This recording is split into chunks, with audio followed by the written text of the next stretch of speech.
In at number 10 is the Crystal Wyvern. And what makes the Crystal Wyvern have such an interesting taming method, and albeit it is just a passive one, the way that you carry out this process is actually kind of interesting. Essentially what you do is knock out another Crystal Wyvern to get its primal crystal, and then you'll passive feed that to a Wyvern. And passive feeding to Wyverns seems like a weird thing because the Wyvern method for obviously getting Wyverns is obviously stealing the egg and then raising it, so it kind of seems weird to have passive tame Wyverns, but still I think it is a really cool thing to have, and it does make the Crystal Wyvern insanely easy to tame compared to the normal Wyverns, and they are extremely useful, both the water tropical one and the blood Crystal Wyvern. I have a preference for the blood crystal, but a lot of other people do prefer the water one as well, and it definitely does look nicer than the blood crystal one when you think of Crystal Wyvern, because it's really got a crystally tone to it, but they kind of both do overall.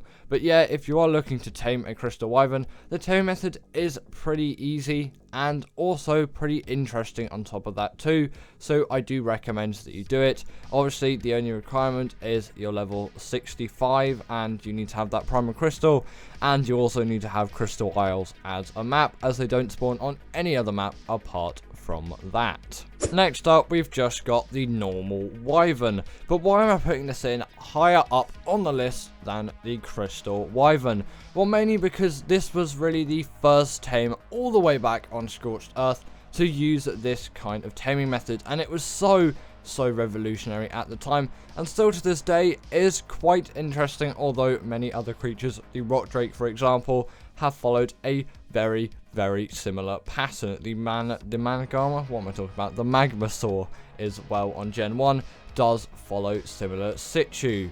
And in terms of the Wyvern's abilities and what Wyvern you should go for, I would always prefer the Lightning Wyvern because of the torpor that they deal on their breathing attack, and I also kind of think they look the coolest. Yes, not the authentic fire Wyvern that we always think of when we do think of dragons. Yes, Wyverns and dragons are different things, but the fire Wyvern is kind of like your stereotypical dragon. Actually, the Lightning Wyvern does far better. The Poison Wyvern is alright, although its main kind of poison ability doesn't really work that well in my opinion.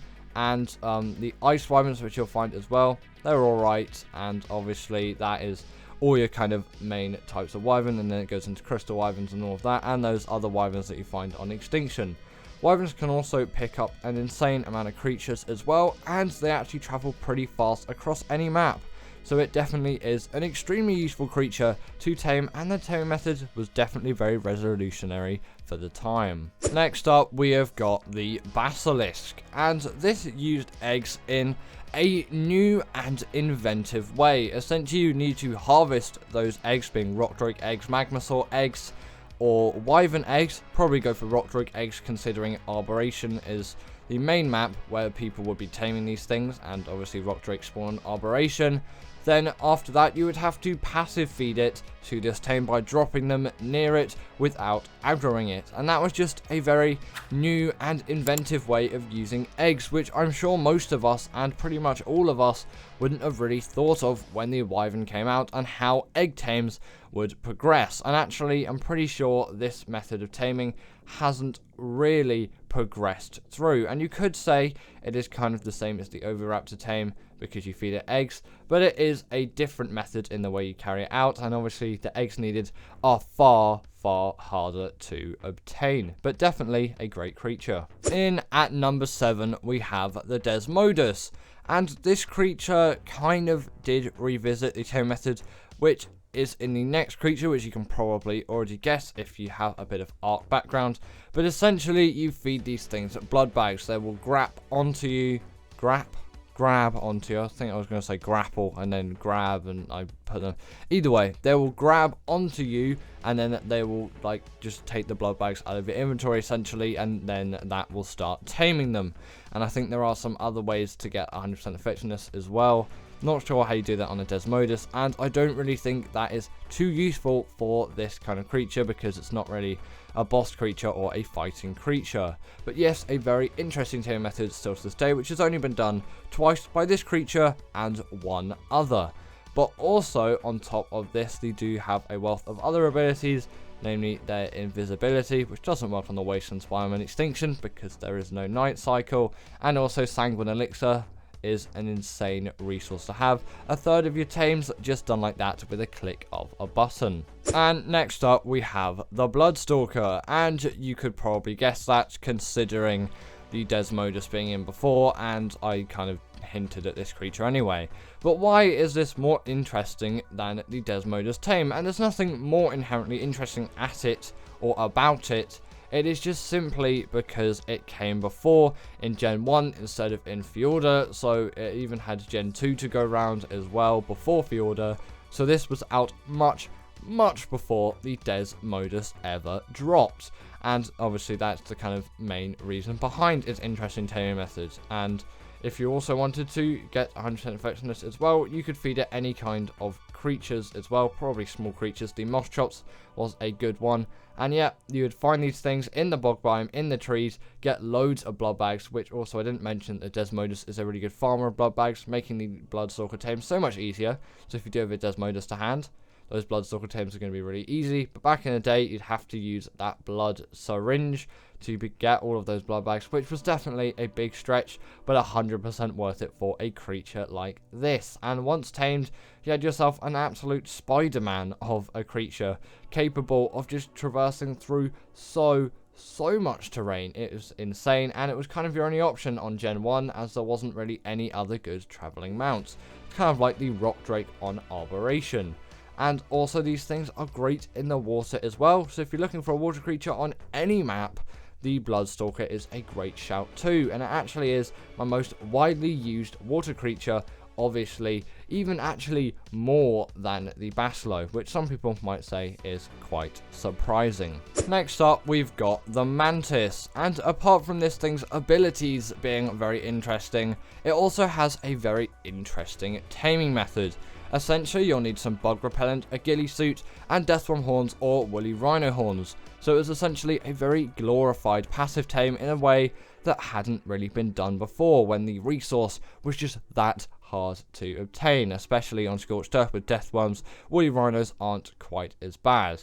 And yes, deathworms still can be killed on foot with a good shotgun with pretty ease in terms, that's not even a sentence. With a shotgun though, they can, yeah, deathworms can be killed with quite a lot of ease overall, but still, you know, they are definitely a challenge. But once tamed, you've obviously got yourself a great creature capable of wielding any kind of melee weapons that aren't tech, of course. I'm pretty sure they can't wield tech anyway.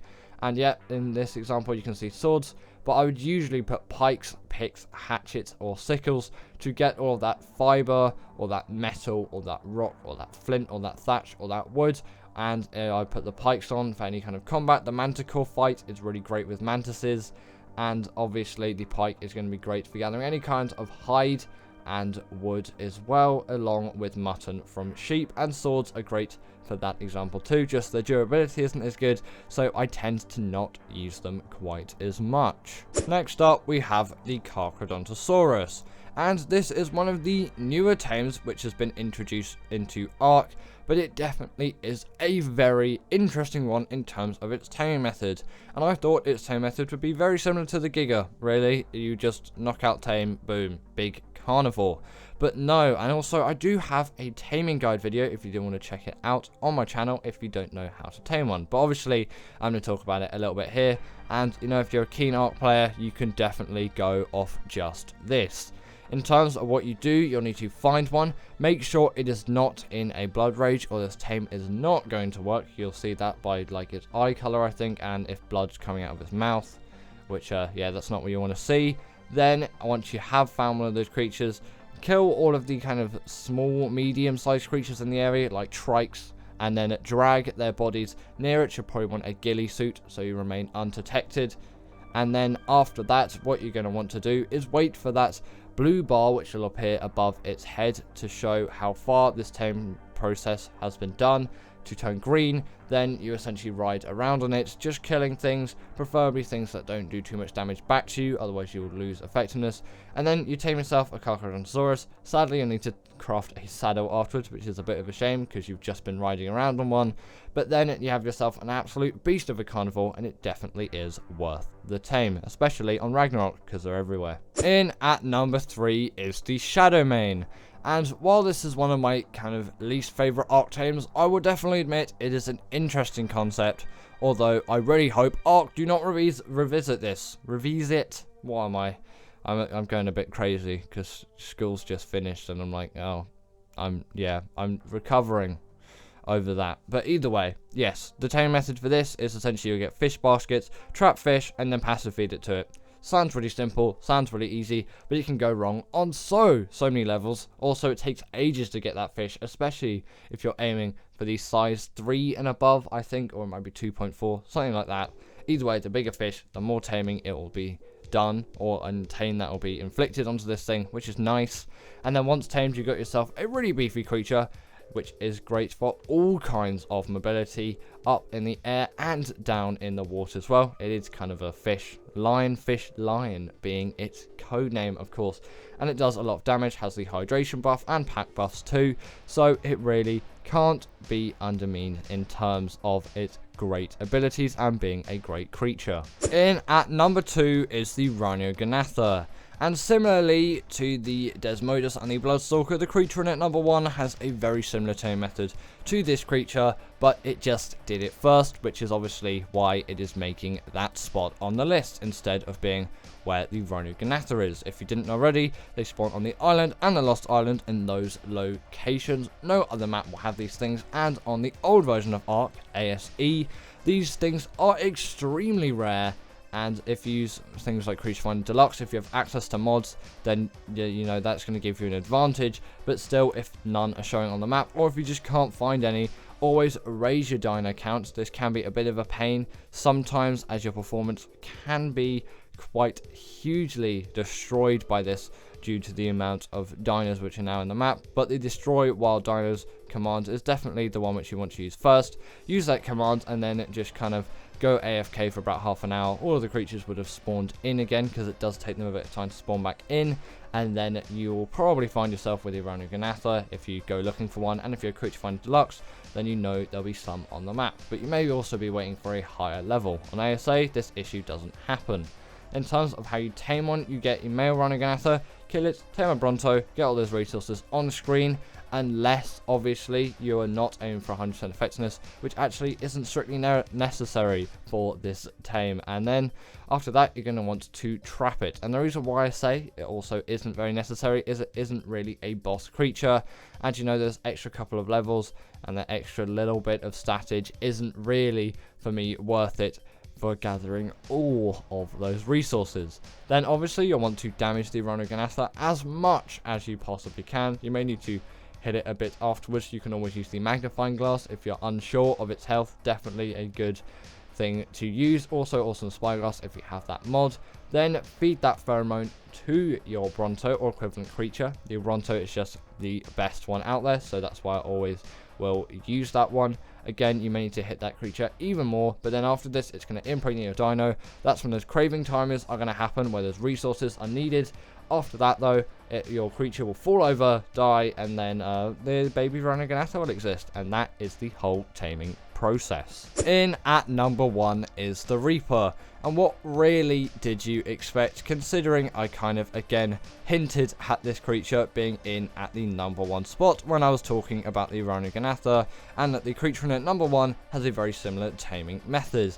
And it does. Essentially what you do is you lower a Reaper Queen to as low amount of health as you can, or I think below 1,000 health. Again, for the Rhogatha, that margin's there, but always, you know, try and get the health as low as you can.